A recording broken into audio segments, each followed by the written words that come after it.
as you call him, of both the big and the small screen, so far having starred in over 60 movies and TV series. Yeah, some of my favourites, some have just formed my whole life, like Ivanhoe. Ivanhoe. Did you remember that? I can remember that when I was 5 years of age, side by side with proud. No, it's absolutely brilliant. And then you go on to The Saint and The Persuaders and all the Bond films and so much more. He's on tour with An Evening with Sir Roger Moore. He's having a morning with us this morning. And before we talk, let's have a look at his most famous role.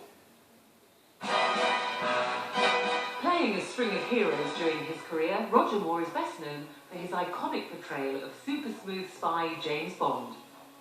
The third and longest-serving 007, this Bond moved away from martinis and was famous for his bourbon, boats and beating 51 baddies. Although the oldest actor to have played the British secret agent, he was by far the luckiest with the ladies, kissing 20 beautiful Bond girls during his time on Her Majesty's service. In 1985, Roger raised his eyebrow for the last time, forever to be remembered as the Bond bringing wit and humour to the gadgets and guns. And what was it like, Sir Roger, having to eventually say, Sir Roger, come on. Are you not Sir Roger? Charlie. Oh, your real name is? Roger. What was it like I've having... been called Mary from time to time. Okay.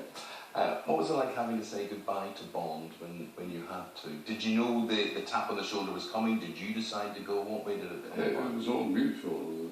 I reckoned I was too old to be doing it from my Bond number 2. Yeah. And how old would you have been then? Well, I was older than Sean was when I started.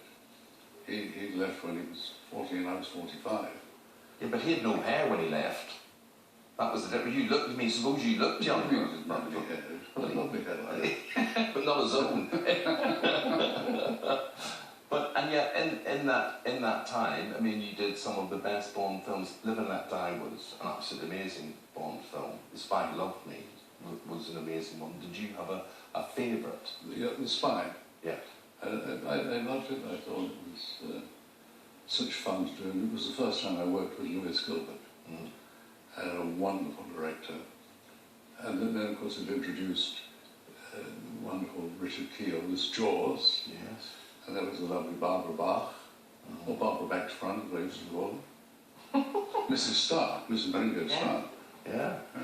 It was a beautiful, beautiful day. Did you worry what you were going to do when that bit of your career was over? Because I'm sure being an actor is a very insecure profession and whatever, and you must have wondered what's beyond this.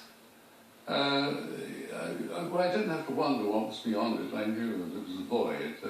There were going to be a lot of offers to do things with big explosions, which I didn't like. I didn't want to do those things, so I really didn't do anything. Really? Did you have quite a long time not working after Bond then? Yes, but during that period, I became a member of UNICEF.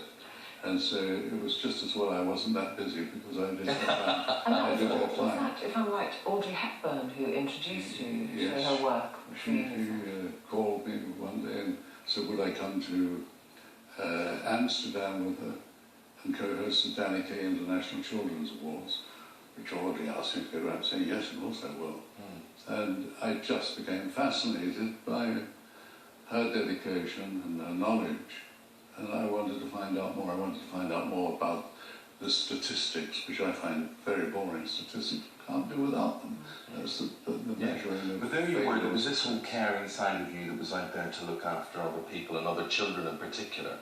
And Ruth's very worried about you. She's very worried about your health. Well, I read that because I knew you'd had pneumonia as a young child, as a young boy, but you had it. Was it last year or the year before? Yes, I had it very last badly. year. Yeah, because it took them quite a while to discover the right antibiotic, and I had so many antibiotics pumped into me and sort of bedbound, and I ended up sort of having to be taught to walk, literally. Yeah, so very. And also very my hair started falling out rapidly, which it has done ever since. Has it? Yes. So you feel the repercussions of that even a year on? Well, no, I've found other things to complain with. I've now got the dreaded Tom Hanks. What's that? Well, Tom Hanks, he came out with the fact that he had diabetes. And about 4 or 5 weeks ago, I was falling asleep and just feeling terrible and dying of thirst. And literally passing out. My wife took me into the emergency in Princess Grace Hospital in Monaco. And I was straight on a Saturday afternoon, I was straight on a slab, insulin going in. And I had diabetes. And I've obviously had it for quite a long time. Yeah, well then that leads me to asking you why at that stage and at your age, and you're well into your 80s now, would you embark on a tour like this around the country? I mean, you were in Leeds from Sunday night. Well, yes, we were in Leeds and Guildford and all the Reading and where else are you? You're Salford, Birmingham, Glasgow, Edinburgh, Milton Keynes, Buxton and Wimbledon, right up to the 17th of November. And this is an evening with Roger Moore, which I know you've done before, which obviously was a great success because people want you back. Yeah, well, actually, I'm going back to say it all again because they were asleep the first time. And this is, I suppose this is, I love it, farewell tour. Give me that ticket. I told you, get me that there. Get in quickly. Get in quickly there. There'll be no refunds. Obviously the show is planned, but with different audience, because I know you do a question and answer session. Is it each night feel different for you? Every audience feels different because people want different stories? I suppose they're different because you tell different stories and different lives. You try to make up things. No, I don't lie, I promise you.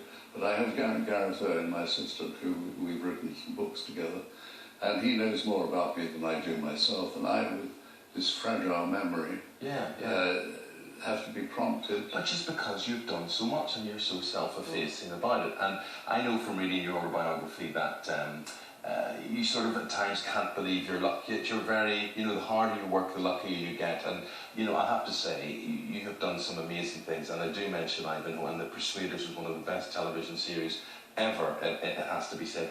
And also one of my favourite films of all time, Escape to Athena, The Sea Wolves, The Wild Geese. I mean, this is a fantastic catalogue of work. I've forgotten those. Yeah. Would you like to come on tour with me and remind me? I just think if I have a frustration with you, I know it is you don't big yourself up enough. I think other people sort of do that for you, but I just want to give people an insight. Once I had the pleasure of sitting on an aeroplane with Sir Roger and coming across from Belfast to London, and it was the funniest night of my life. He just sat there, whatever alcohol you were drinking, whatever, you were telling me everything, and it was so funny. It was hilarious to be in your company. And I also gave you my UNICEF badge. You did, which I'm not wearing. No, but I do a lot of work for them through Manchester United, who are affiliated with them.